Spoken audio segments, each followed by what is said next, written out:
Hey, what's up guys? Welcome to the Good Instinct channel. Hope you guys are doing great. Today I'm going to show you a website which can save you a lot of bucks. It's ifixit.com. Like you see, it's going to give you the repair guides for almost everything that you own. Alright, for example, if I try PlayStation, I will give a list of PlayStations and the models. You need to select your model. In my case, it's going to be PlayStation 3. And there you go, it will give all the information about the hardware of the machine, like Blu-ray drive, laser control board, motherboard, heatsink, everything.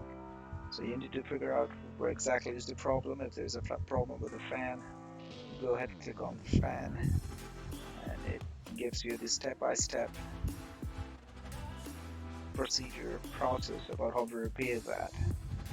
So you can go ahead, it's a great website and easy to learn and repair, and also save a lot of money for you. Go ahead and give it a try and let me know if you liked it, and comment in the comment box. I'll end my video now. See you in the next video. Take care. Have a good one. Bye bye.